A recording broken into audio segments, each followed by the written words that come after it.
Hi, this is Rabbi Orlofsky, and welcome to the Rabbi Orlofsky Show. And whether you're watching with our friends and producers over at Torah Anytime, or wherever you watch or listen to your podcast, as always, we're excited to be able to have you along for the experience. So a little bits of business first of all.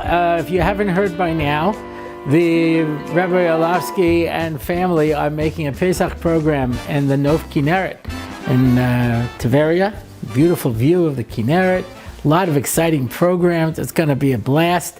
And Baruch Hashem, reservations are pouring in. Somebody pointed out to me that since there are people who only listen to the show, they sometimes call in on the show, they don't always know. So you can get all of the information on my website, RabbiOrlofsky.com. And if you don't have that, then you can just go to Castle's travel agent in Israel, and they are doing all of the booking to make sure that you can find out all the different options and see whether or not this works for your Pesach activities. I can tell you, it's not on the flyer, it should be, it is reasonably priced. That was one of my priorities. That it should be reasonably priced, so it's within the price range of people who hopefully would be able, even with airfare, it'll work out to be much less than any American Pesach program. I think, I don't know. I don't know the prices of all the American Pesach programs. I don't want to get fact-checked. Speaking of fact-check, the other announcement I wanted to make is I did a show some months ago where I said I am not going to allow any more abuse from comments on my videos. And I will delete them as soon as I can see them. Well, it worked for a few months, and then it started up again, people making nasty comments. I don't care if you want to make critiques. I don't care if you want to give your own opinion. I don't care if you want to fact check. All of that is fine. But there will not be any abusive comments either against me or any of my listeners. They will be deleted. And what I'm amazed at by these comments is these are people who must have listened to the whole podcast based on the comments that they make, and it doesn't help. They just say yichi things. Why are you listening to me? Don't listen to me. Go someplace, go watch Andrew Tate. He says disgusting things. You'll enjoy him. Go to Nick Ferenz, whatever his name is, the Nazi. You'll enjoy him. Go and watch him. Make nasty comments. Don't come on to the Rabbi Orlofsky show and, dare I say, be part of the Rabbi Orlofsky community and family if this is how you want to behave. I'm sorry. You are being ousted from our community unless you learn how to talk like a mensch. Talk like a mensch. Act like a mensch. Do be a mensch today. That's it. No more. No more nasty comments. And I don't know what it is. There are certain people who are obsessed with me in a very negative way. There's a guy who called up the first time 10, 12 years ago. I don't know what it was. He was upset about something that I had talked about. And he started off like a normal conversation. He sounded a little off, but okay. And at the end, he just started cursing me out. So I hung up the phone. And he's been calling on and off for the past 12 years. He assumes different identities. He pretends that he's part of the Torah Karata. He has a very distinctive voice. I know who it is. And I usually play along with him because the man has obviously got a problem. He has this unhealthy obsession with me. I don't know what it is. So the last time he called, he just called up. I think it was before Rosh Hashanah maybe. And he starts off by just cursing me out and saying this and making all kinds of attacks. And then he says, what do you have to say for yourself? And I said, okay, listen to me closely. There's something very wrong with you. You need to get professional help. You're not well. Normal people don't do this. They don't keep calling up somebody they don't know and assume different identities to be able to say yichi things to them and yell at them and scream at them and curse at them. There's something wrong with you. And I hung up the phone because I really wasn't ready to hear any more of that kind of abuse. But I don't know what it is. So some of these people watch my podcast and then write disgusting and yucky things. It will not continue. I mean, again, I don't get to the comments as quickly as I would like. I check every now and then, but I just see these terrible things. And sometimes people respond and say, that's not appropriate, that's the next thing. But, you're dealing with people who are suffering from mental illness. Nobody would do this unless you're suffering from some form of mental illness. To go on to somebody's video and make disgusting comments, for what? What could you possibly gain from that? Except for the fact that you should be on medication or some kind of therapy. I don't know what it is, but you're obviously crazy. So please, go watch hate videos. You'll enjoy it much more. It's more what you're looking for. We're happy here. This is a positive atmosphere.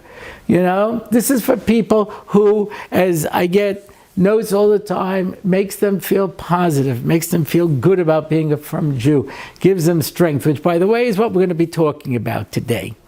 But first, let's turn to our sponsor. Before I read our sponsor, I want to point out that we are just about out of sponsors. This program takes expenses to keep going, and so we really need sponsors. So if you've been thinking about, maybe I should sponsor a Rabbi Orlofsky show, this is that opportunity. If you want to have a corporate sponsor, we're happy to do it. Assuming your product is a reasonable product and you're not like, some scam artist or something, selling phony medical drugs and stuff. But assuming that you're a reputable individual, we are proud to have you as a sponsor of the Rabbi Orlofsky Show. Okay, our sponsor this week is Baruch and Miriam Gersten. Hi, Rabbi Orlofsky. Hi. We wanted to thank you for such an amazing podcast. We really enjoy listening, and we're so happy we got to come to be in the studio audience anytime. And by the way, anyone who wants to be part of the studio audience, we usually film in Har Nof Mondays afternoons. But check with us beforehand, because sometimes we change, as you saw last week, location in Tveria. And if you were to come here, that would have been a little embarrassing because we were up in Tveria. May Hashem give you and your family the koach to continue giving chizzuk to Klal Yisroel. That's wonderful. And they recently had an anniversary, and Mazel Tov, and that's beautiful. What better way celebrate an anniversary than to sponsor a Rabbi Orlofsky show? I think that's wonderful. Okay, we had a heat wave here in Yerushalayim, in Israel, in general. It was really pretty hot. It was up into the 80s in the middle of November. But the temperature changed, and we had some heavy rain, thunderstorms, and now it's somewhere between chilly and cold. Yeah. For me, I'm always cold because I'm on blood thinners because of my heart condition. So I'm always cold, but which is so interesting because most of my life I was morbidly obese. I lost weight, so now I'm just fat, but I was morbidly obese, and fat people, sometimes we really sweat, and it was really tough. So, but now I'm always chilly, and everybody else around me is hot, But now winter is in. And I have 3 emails that I've received that I want to speak about together as a group. And I'll give it by way of introduction. I recommended a book, Watership Down, which I do like a lot. I've made that point more than once. In it, he makes an observation. He says, when people say they like the winter, what they mean is being inside, protected from the elements.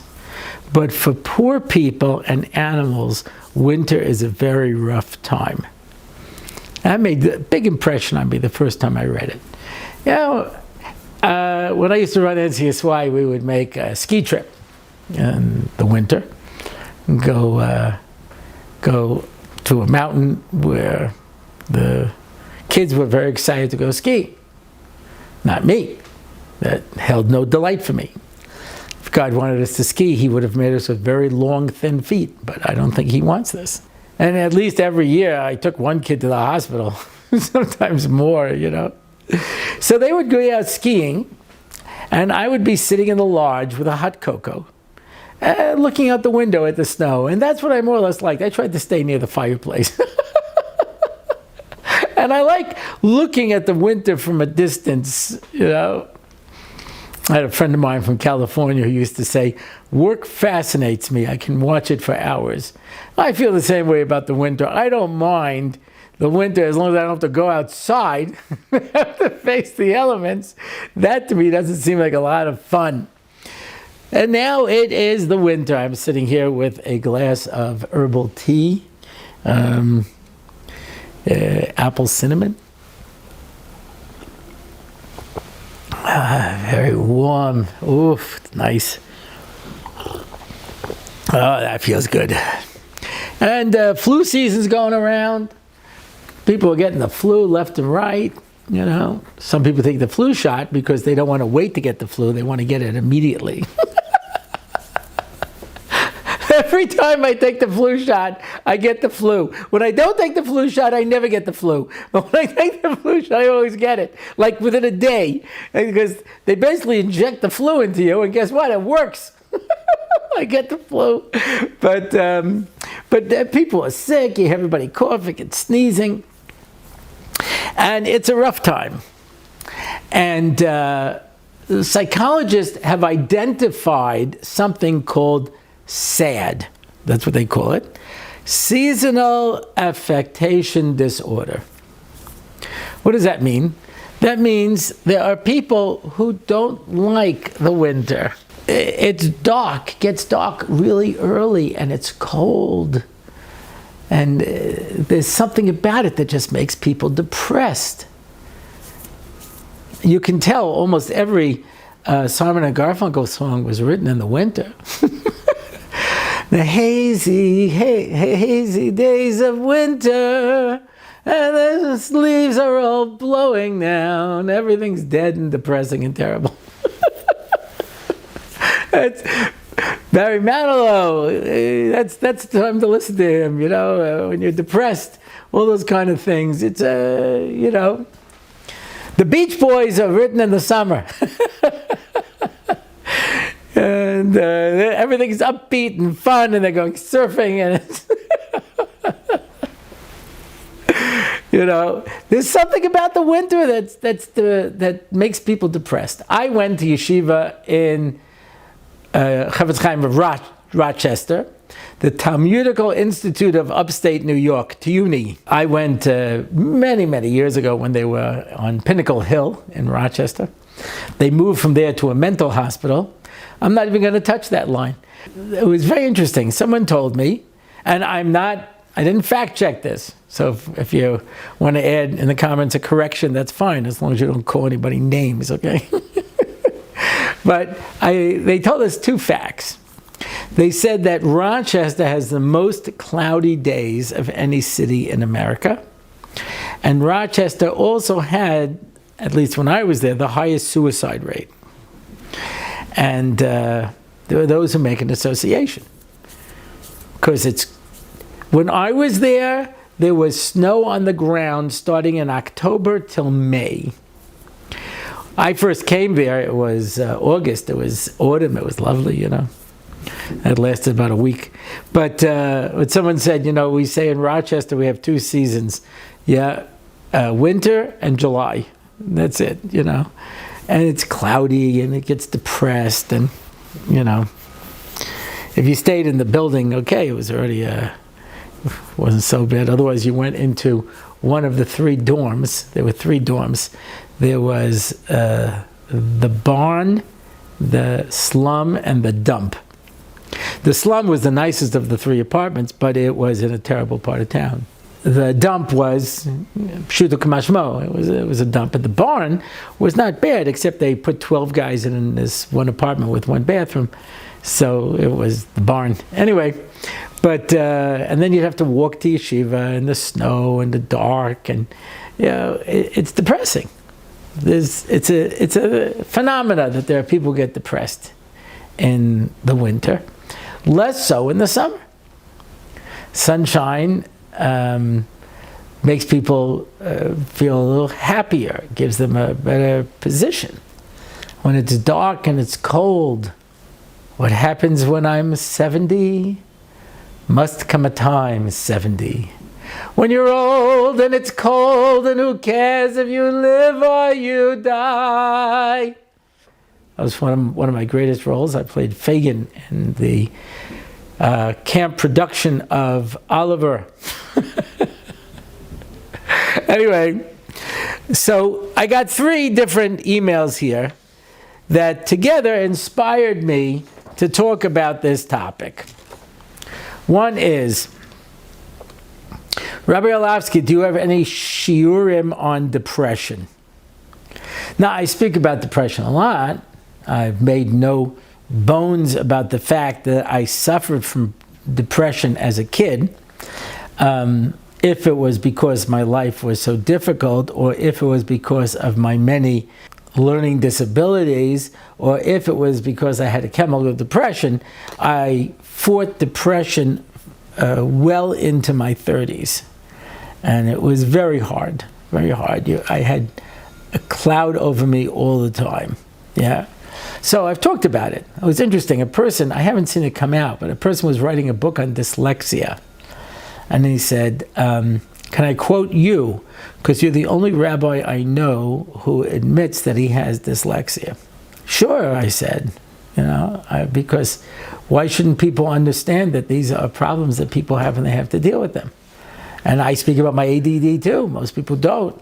And I know there are people who do, because one time I was speaking about it, and a Rosh Koilo came over to me and said, I had ADHD. We were the kids who got beaten. So, don't complain to me because you only had ADD. They stuck you kids in the back of the classroom and you went, but we were the ones bouncing off the walls. We got beaten. But he would never speak about it publicly, So yeah, I spoke about my depression, but do I have a whole shiur where I speak about depression? I don't think so. Here's the second one. I have a question for you which has bothered me for years. I try so hard to live the life that I think Hashem wants me to be living. I want so much to feel a closeness to Hashem. So often I feel this doubt, especially when I'm trying to daven. It's like there's a voice inside of me saying, if all of this is really true, why don't you feel more of a connection to Hashem? I went through a long phase of looking into the truth of Torah. I did a lot of reading and listening to shiurim. I guess you could say I'm convinced intellectually, but not emotionally. Any thoughts? And here's the third one, again, which inspired me to talk about this topic. Hi, Rabbi Orlofsky. Thank you so much for your show. It's really very entertaining, and I learned so much without even realizing it. That's the method to my madness. People don't realize it unless they're bright enough like you are to figure it out. But I remember once I gave a Shabbos Shuvah drasha to women, and it was very funny, and everybody was laughing the whole time. And as I was leaving, I heard one woman say to her 2 friends, did you realize we just got very starke Musa? I was like, wow, she saw it. That's impressive. Because most people see the jokes and they see the stories and they don't understand that there's a message underneath. Using Rav Shradron's principle that if you want a kid to take his medicine, you sugarcoat it. Just a spoonful of sugar makes the medicine go down in the most delightful way. Right? Okay.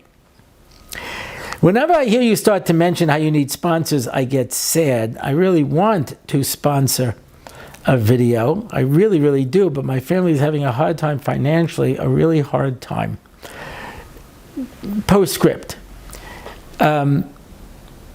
People have suggested to me that I do what some of these podcasts do, where they have what they call a paywall, meaning you offer some free part of the show, and then you say, to hear the rest of the show, you have to be a subscriber, it costs X amount a month or so much a year, and to hear the rest of the show. And I said, I can't do that.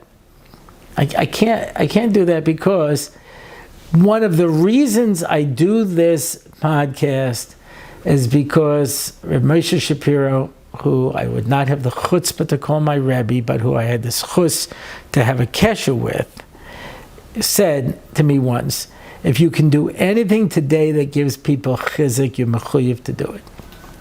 So that's why I know there are people who can't sponsor the show. And by the way, people like the Gerstens who do sponsor the show make this show possible for people who are not in a financial position to be able to do it. And so you get this chus for all of their chizzuk and all of their learning. Working hurts my father's health, but if he doesn't work, we can't pay the bills. If we can pay the bills, I'll have a father in the hospital. It's a lose-lose. Daven for us. I will. It would help if you sent me a name. I'm willing to say, in general, this family should have a good time, but when you have a name, it adds to it. Life is hard. It really is. I'm struggling and I'm angry. I don't want my anger to be directed at Hashem, so sometimes it is unfortunately directed at my parents. We have a stiff, formal, cold relationship so that we don't fight. If we share too much, our opinions are different, so we fight. And I really, really don't want to fight. Any advice? Just wanted to say hi, and I'm hoping you can daven for me and my family. Keep doing what you're doing. So, on behalf of the Rabbi Orlofsky community, we all daven that you should have good health and parnasa toiva, kala v'nekiya, and all of these tzaras should go away.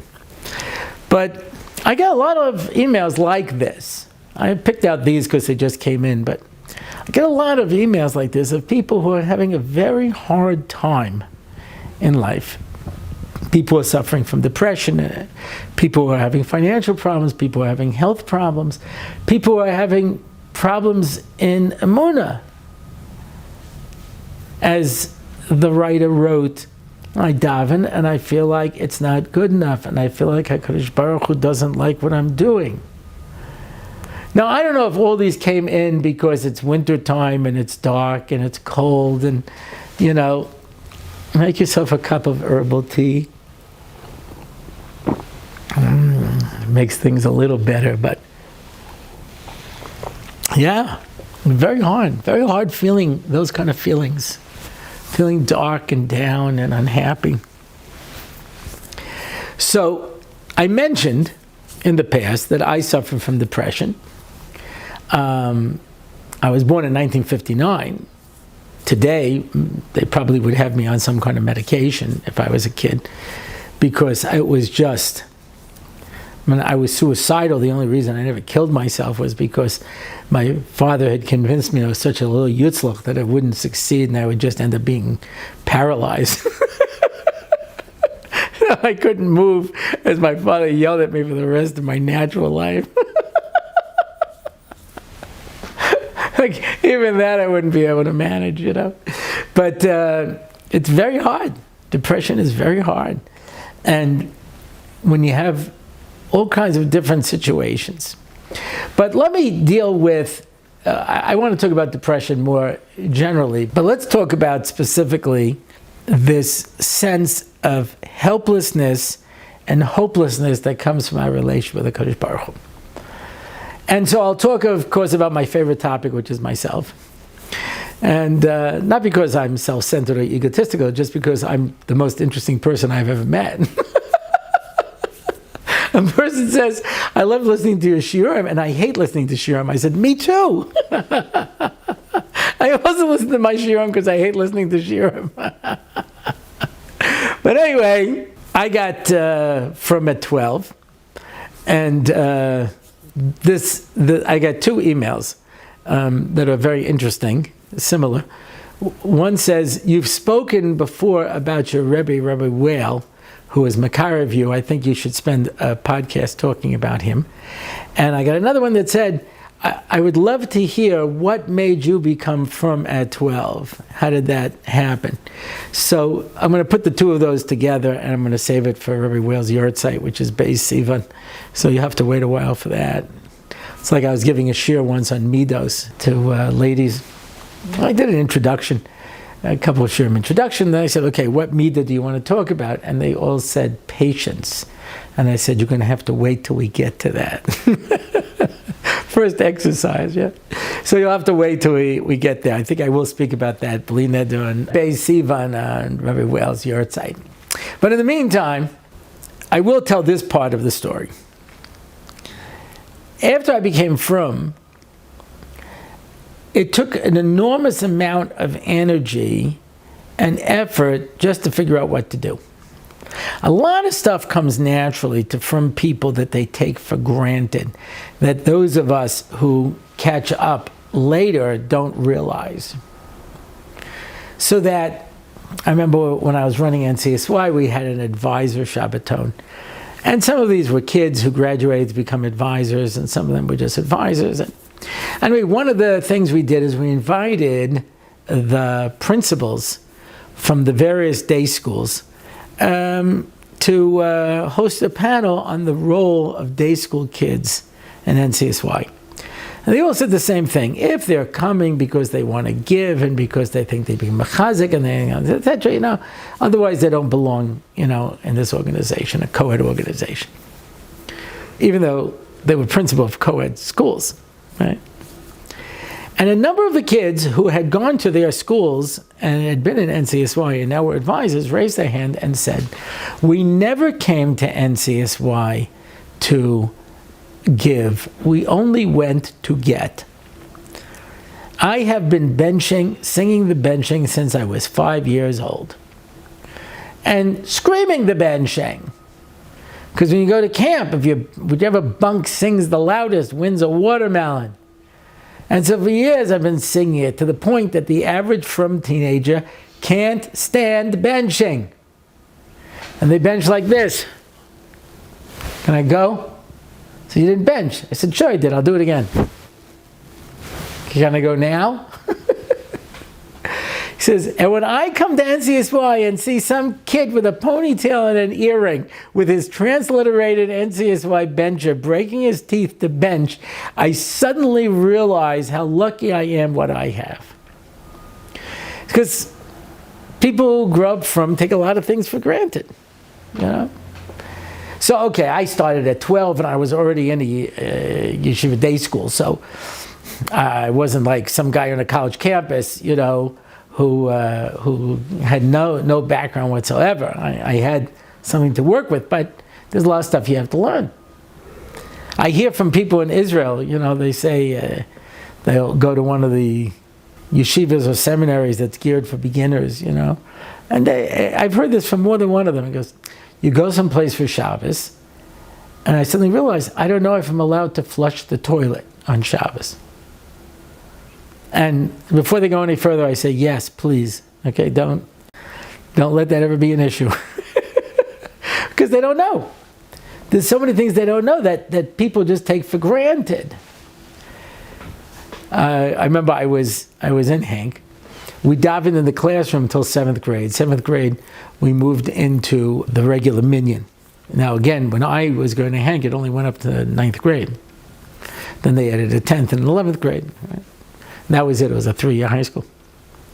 But I remember I come to 7th grade, and we had davened in the classroom. I understand, here you stand, here you sit.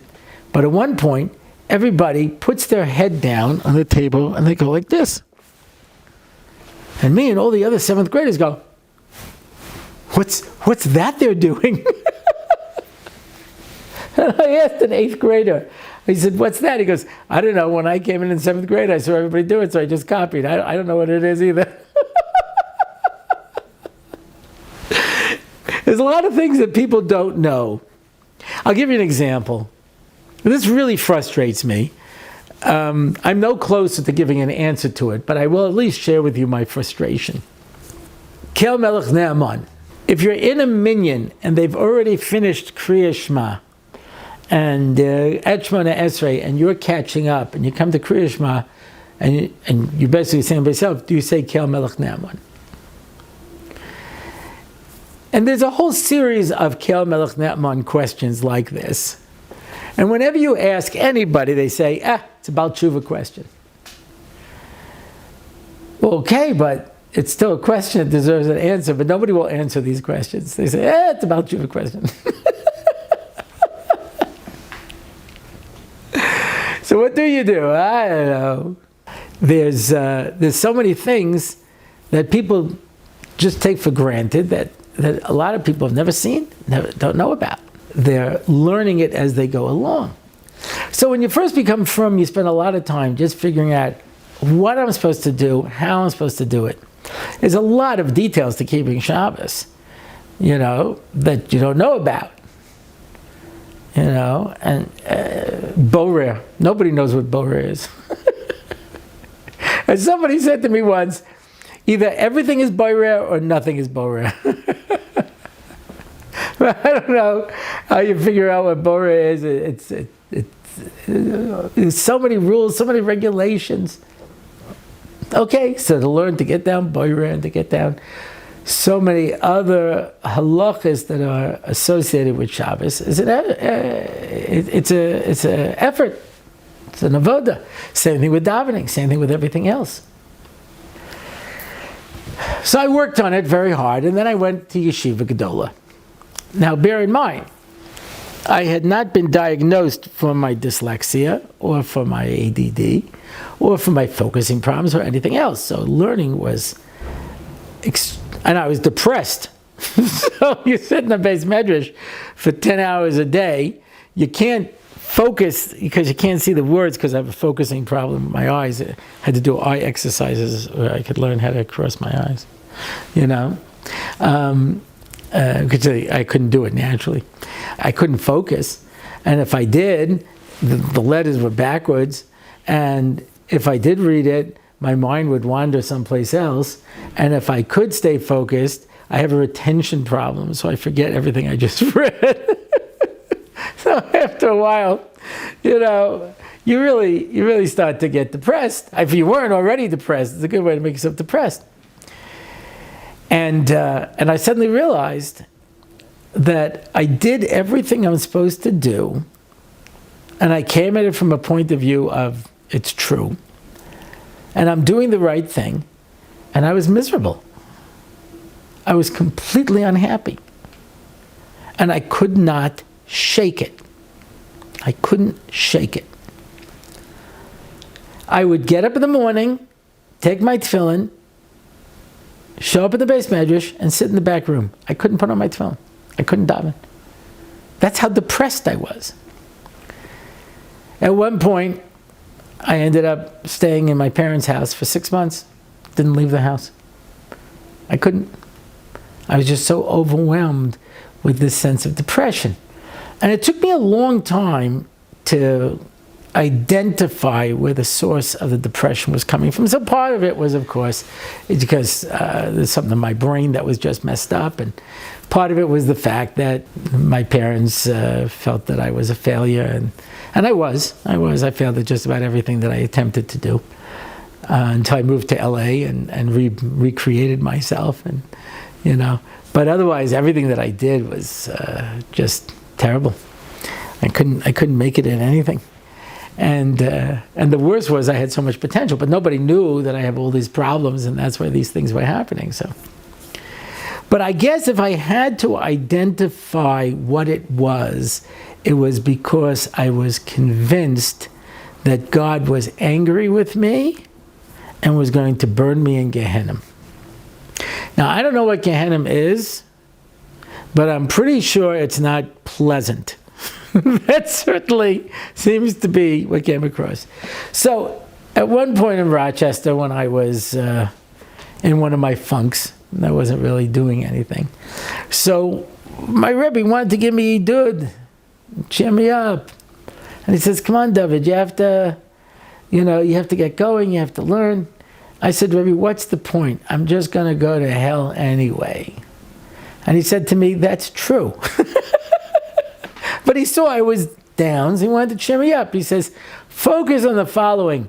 At 350 degrees you bake, but at 400 you burn." Which meant, obviously, that if you daven 3 times a day and you learn, you do all the mitzvahs to the end, you'll just bake. And this is so much of Jewish education. It helps if you have a Rebbe from Brooklyn. They do it better. You're going to burn. Your mama's going to burn. You're going to burn, get him. I don't know. What do you think is going to happen? It's mamish. Take a match and put it on your finger. Hold it there, and then multiply that 60 times. Understand? It's mamish. It's mamish what the Kodesh Baruch Hu is going to do to you, because you're not doing mitzvahs. You're not learning Torah. He's going to mamish burn you. Yeah. Now, can you see how this is going to be a little depressing now? HaKadosh Baruch Hu knows everything, sees everything, understands everything, which means I don't have any excuses. There's no place for me to hide. You read the story of Adam and Chava, who suddenly realized they ate from the Yetzer Das and they hear Hashem coming and they hide in the trees. A really ineffective method by someone who's all-knowing and omnipresent. His stomach could see through the trees. And you read that story and Hashem's like, where are you? I'm hiding. Why are you hiding? Because I'm naked. How do you know you're naked? Is that? Oh, that's it. Shoot me now. Because everybody understands. What's the point? Why am I even trying? And that's where I was. And so, I had nobody who was there to help me. Nobody I spoke to. I mean, I did get helpful advice. When I would tell somebody I'm depressed, they would say, cheer up. That's good advice. Shkoyach.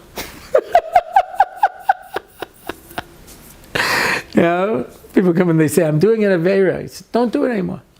Shkoyach. Years of Mussar, I see, weren't wasted on you.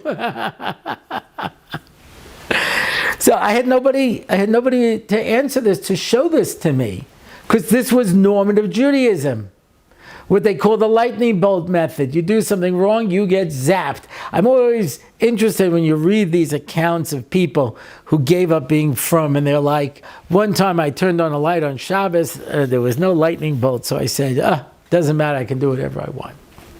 Because that's what this Jewish education was, if you do something wrong. Somebody who was conservative, not Orthodox, said his kid went to Hebrew school and the teacher said, if you eat chametz on Pesach, God will eat you. I was like a little kid.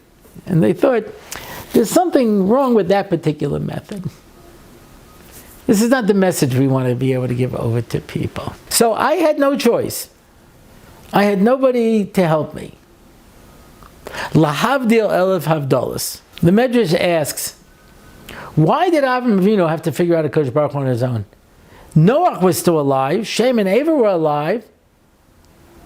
Noach heard about the creation of the world secondhand, because he knew Melchizedek and Melchizedek knew Adam. So he heard about the creation of the world secondhand. He could have told Abraham, yeah. There's a creator, this is the story, I know all about it. I was in this big boat. It's an unbelievable story. You got time? Where was Noah? Where was Shem and Ever? So the Medrash says they were all hiding. They were afraid that Nimrod and Migdal Bavel would kill them all. So Avram had nobody to learn from. He had to come up with it on his own. So I had nobody to help me over here, because the message I was getting from everybody was this negative message of death and destruction. So I had no choice. I had to speak to the big, bad, scary man in the sky. I got nothing to lose at this point. There's nothing standing between me and Gehenna anyway. I'm going down there, I'm going to burn forever. And I said to HaKadosh Baruch Hu, why would you want to burn me in Gehenna?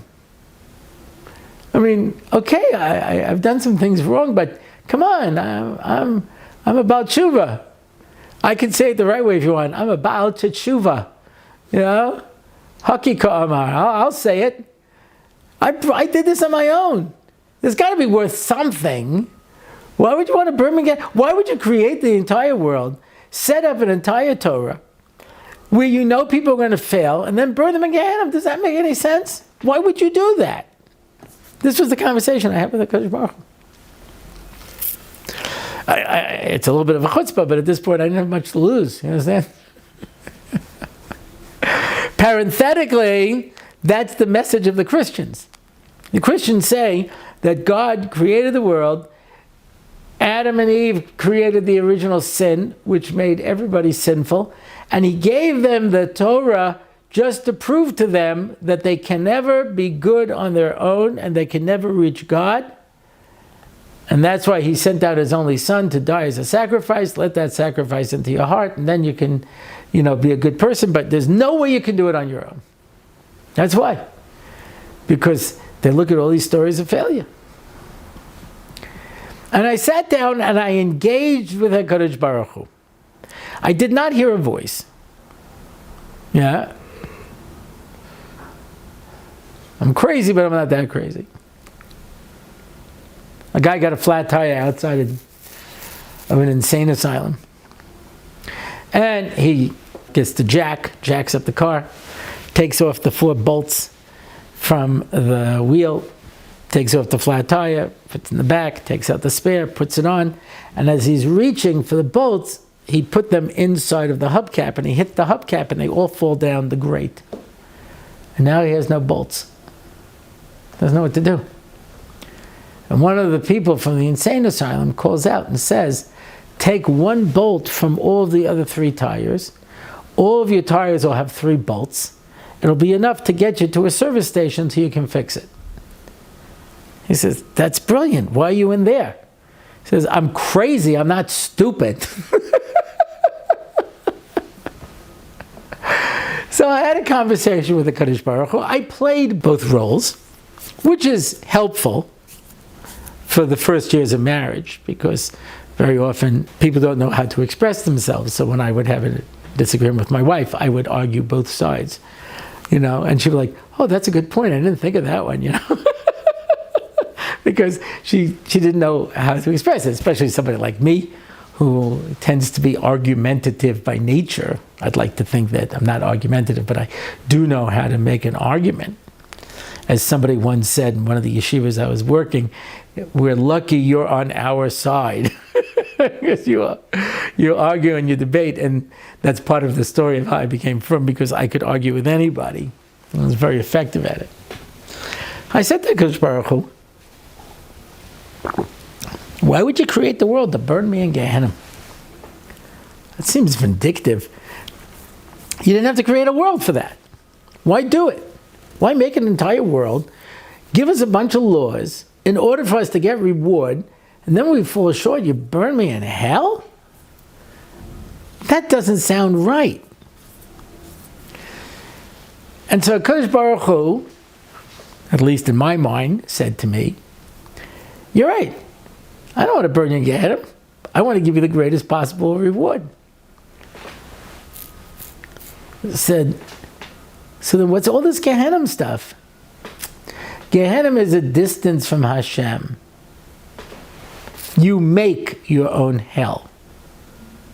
Now, I related to this because of a Twilight Zone I had seen once with Sebastian Cabot. And this guy is this criminal, he's a terrible guy, and he kills people, etc. And eventually he gets shot by a policeman. And he wakes up and he's in his city, but the city is completely empty. There are no people, except for Sebastian Cabot. And he says, welcome, this is the next world. He says, really?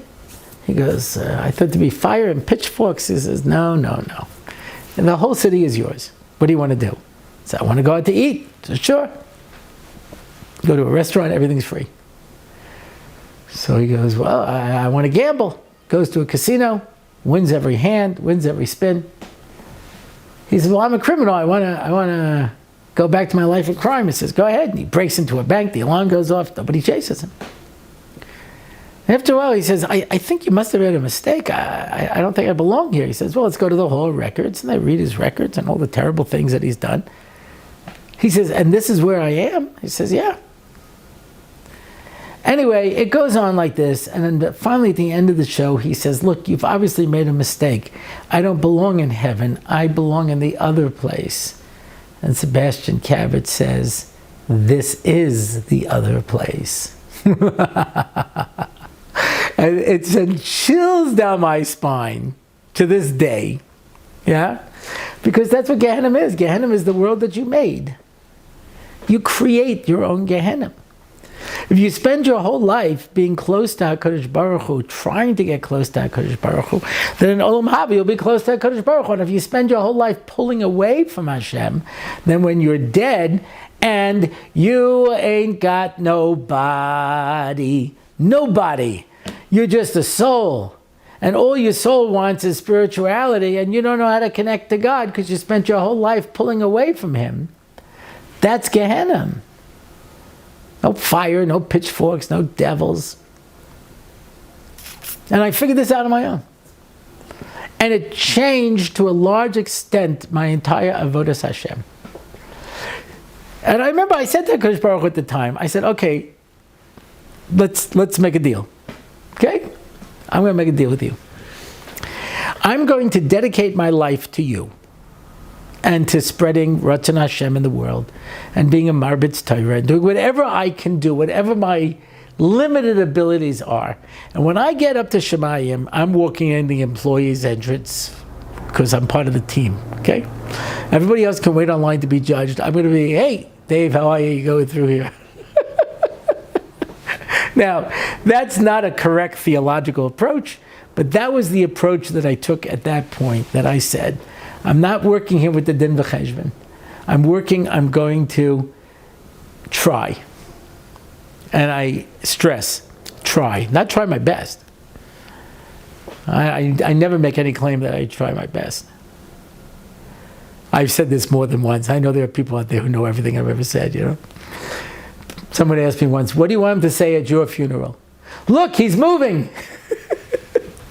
But if not that, if I could write the inscription on my matzeva, it would be, he tried. Not he tried hard, not that he tried a lot, not that he tried his best, but he did try. You know? And if I could put on one inscription, it would be something that one of my former Rosh Yeshiva said to one of my bosses. He goes, is Orlofsky effective? He says, yes. He goes, I never thought he'd amount to anything. I would like that on my matzeva. You know, Rav so-and-so. I never thought he'd amount to anything. Because anything I did is more than anybody expected from me. Therefore, I am convinced that HaKadosh Baruch Hu gets a kick out of me. And I talk to Him, and I daven to Him, and I don't pretend that I am without sin. And I don't pretend that I'm perfect. Nor do I expect to be, nor does He expect me to be. Because I'm sure he heard the words of my Rosh Yeshiva who say, I'm surprised he amounted to anything. So when you say, I try so hard to live the life that I think Hashem wants me to be living, good for you. Hashem is very impressed. I want so much to feel closeness to Hashem, but you don't, because you must have had Rebbeim like me who convinced you that he hates you and he's disappointed in you and he's angry with you. So often I feel this doubt, especially when I'm trying to daven. Of course, because more than anything, the Yetzer Hara wants to stop you from doing Torah and mitzvos. And therefore, the Yetzer Hara's biggest trick is not to get you to sin. It's to make you believe that you're worthless. So why should I bother davening? And why should I bother making a bracha? And why should I bother doing any mitzvahs when I'm just terrible anyway and nobody cares? It's like there's a voice inside of me saying, if all of this is really true, why don't you feel more of a connection to Hashem? There is a voice inside of you. It's called the Yetzer Hara. I'm convinced intellectually but not emotionally, of course, because God has terrible press. You know? God doesn't have anybody doing his marketing. Doesn't have any influences. And so you actually believe that he's angry at you and disappointed with you and, and upset with you. I used to ask from audiences years ago, I said, do you think Hashem loves you? Nobody could say it. Then Baruch Hashem, the Baal Tshuva movement got stronger and everybody heard all the Baal Tshuva speeches. So then I would say, does Hashem love you? And people would say right away, yes. I said, does he like you? that's harder to answer. And then I say, do you think he's impressed with you? And that no one's been able to say. God's impressed with me, because my Rosh Hashiva said, I'm surprised he ever amounted to anything. So when I get up in the morning, when I get dressed and I go to shul, I hear Kodesh Baruch Hu clapping. Good for you. Because, as it's been said, I didn't think you'd ever amount to anything. And then I daven. And Baruch Hashem, we live in a generation where there's something called participation awards. And we're very happy you showed up. But I'm better than that. You know why? Because I'm convinced that HaKadosh Baruch Hu likes me and is impressed by me and listens to me. So when people say to me, could you daven for me? Yeah, I'd like to have your name, but in the meantime, of course I'll daven for you. Because why shouldn't I heal the sick? Why shouldn't I give children to the childless? Why shouldn't I give shidduchim to singles who can't find a shidduch? Why shouldn't I be able to give a parnasa to somebody? Me? I'm surprised he amounted to anything. And therefore, if I say, listen, someone's got to bring Mashiach, it'll be me. I'll bring Mashiach. Nobody else wants to do it, I'll do it. Are you the most impressive Jew that has lived in the past 2,000 years? Yep, me. And I'm going to give brachas, and I'm going to daven, and I'm going to bring Mashiach. And if anybody wants to help me, great. And if not, I'll do it myself. And that's what you got to do. You got to say to yourself, HaKadosh Baruch Hu is applauding every time you get up there and daven. He's impressed with you. 2,000 years of Gullus, how many Jews have fallen by the wayside? And in our own day, how many people who are Jews are not davening, are not doing mitzvos? And you are? You're one of the single greatest Jews alive today, and you think Hashem is not impressed with you? That's only because the Yetzer Hara is afraid of you.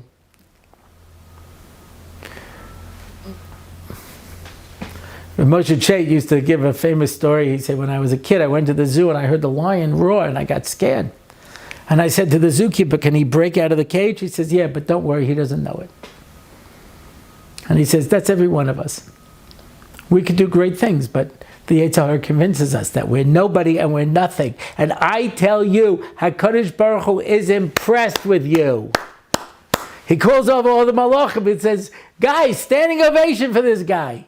Look, in this day, after 2,000 years of Gullus, with all the difficulties and all his doubts and all of his problems, he's davening. Let's hear it, friends. Round of applause. You can't hear it because the Yetzer Hara is telling you, boo, boo. But he's inside of you. These guys are outside of you. He fills you with self-doubt because he's afraid of you. I've told this more than once. Henoch Leibowitz says we blow one last tekiah to confuse the Satan because he thinks it's going to be the shofar of Mashiach. He says 2,000 years he's still falling for the same trick. And he said, the Satan's not stupid, we are. He knows how close we are at that moment to making it the shofar Mashiach. We don't. And when you daven, you don't know how close you are to healing the sick and giving children to the childless and parnasa to the poor and shidduchim to those who are looking for it and bringing Mashiach. Hashem knows. And He's listening. When you open that siddur, He's listening. He's giving you His attention. The all-powerful, infinite being who created the universe turns His attention to you. The Yetzer Hara is terrified of you because he knows you are going to be the guy who brings Mashiach and he's got to stop you. So, it's been a little sad. It's the winter. It's dark. People are sad. And we have to understand. I have an all-powerful infinite friend who likes me and is rooting for me to succeed, and so do you. And if that doesn't put a smile on your face, I don't know what does. Because I don't want to take a non-Jewish rich person, but you take a really rich balabos, any of the famous rich balabatim, from balabatim. He calls you up, he says, you know what, I think you got potential, kid. What do you want to do with your life? How can I fund it? How can I help you? I believe in you. You're like, wow. I never thought about it because I didn't think that I could change the world. He goes, yeah, you can. Trust me. I made my money by understanding people's abilities. What do you want to do? HaKadosh Baruch Hu comes to you 3 times a day and says, no, how can I help you? What would you like? What can we do together in this world? And whether you're having financial problems and health problems, and Yiras Shamayim problems, whether you're childless, whether you're still looking for a shidduch. I've mentioned this more than once. I saw a bumper sticker years ago that said, before you tell God how big your problems are, tell your problems how big God is. Kadosh Baruch Hu made this world for you, and He wants to see you succeed, and He wants you to go to Olam Haba, and He wants you to be happy and healthy and together. And I'll daven for you and wish you the best. Whatever we can do together, we're going to make it through this world, and we're going to change the world. And when there are enough of us with a positive attitude, it's going to shake the frum community to its foundations. It already is. There are so many of us crazies out there who are willing to be happy and positive and close to HaKadosh Baruch Hu, that it's shaking people up. And we need you to join us. All right. I know I spent the entire time talking about myself, but I just want to read one of the comments I've received. I work full day on the computer as an accountant. And I have the, every now and then I think, what would have happened if I actually went to college and got a degree and got a job? Anyway, it doesn't matter. It never happened. This man is an accountant. I have the opportunity to listen to speeches while I'm working, and I wanted to tell you that I really love your speeches. And I follow a lot of speakers, but you are the only one that I could listen to for hours in a row. Me too. Your shiurim are like potato chips. I just find myself finishing shir after shir or a show and just wanting more. Thank you so much. Thank you. And like potato chips, they are not healthy. Here's another one. Ever since I discovered the Rabbi Orlofsky show on Nucky Radio, it has been the highlight of my week. I especially enjoyed the musical episodes and the question and answer. We have to have another musical episode coming up. It's almost Parsha Shlach. I figure out who we'll get. I don't really want to talk to Mordechai ben David Avram Fried. I have to find somebody who's cooler than that. Shweki and Mordechai Shapiro are so old. I'm looking for somebody young and happening. Now let's see. Any of you young up-and-coming musical stars who would like to come and be on the Rabbi Orlofsky show, and I know you watch, be in touch, because Parsha Shlach, that's our Shabbat Shira. I'd like to have you on, assuming that you're interesting. And if you listen to the Rabbi Orlofsky show, you obviously are. Anyway, and the question and answer is, as a high school girl, the show gives me chizzuk. Wow. High school girls need chizzuk. Trust me. I've told this story before, but this girl in Beis Yaakov, she came to seminary, and she says, I'm not happy, and I was a good girl. I never did this, I never did this, I never did this. I said, but what did you do? Spent your whole life just staying out of trouble, but you didn't have anything that made you happy. So, Baruch Hashem, high school girls who listen to this show get the chizzuk to keep going. I need to keep going through school. Yeah, you sure do. Truly, a breath of fresh air from many of the other shiurim available. Yes, indeed. And then a short one, Yaakov Bolza, I love the show. Well, that says it all, my friends. And that's it until next time. If you want to find out more about the show, you can go to my website, RabbiOrlofsky.com, where you can sign up for the Pesach Program with the Orlofskys. Yeah, the link is over there. Or you can sign up for one of my online shiurim, Tefillah, on Sundays, Mesil Shalom for women on Mondays, and Daf Yomi every day. That's for men. You can submit a question, make a comment, sponsor an episode, please. We're out of sponsors. Sponsor a Parsha 5, sponsor question and answer. Apparently we have a backload of about 70 questions that I need to record, and it'd be helpful if we have some sponsors for that. Otherwise, the show goes dark.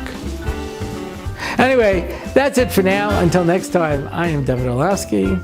This has been the David Orlofsky Show. And remember, smile, Hashem loves you. It's the Rabbi Orlofsky Show. Torah and Simcha, ready to go. It's the Rabbi Orlofsky Show. Knowledge and wisdom will help you grow. Lots of fun in every episode. And we don't have to rhyme. No, we don't. It's the Rabbi Orlofsky Show on RabbiOrlofsky.com. Torah, anytime, YouTube and more. It's the Rabbi Orlofsky Show. Torah and Simcha, ready to go. It's the Rabbi Orlofsky Show. Till next time, till we meet again. It's the Rabbi Orlofsky Show. It's the Rabbi Orlofsky Show. It's the Rabbi Orlofsky Show.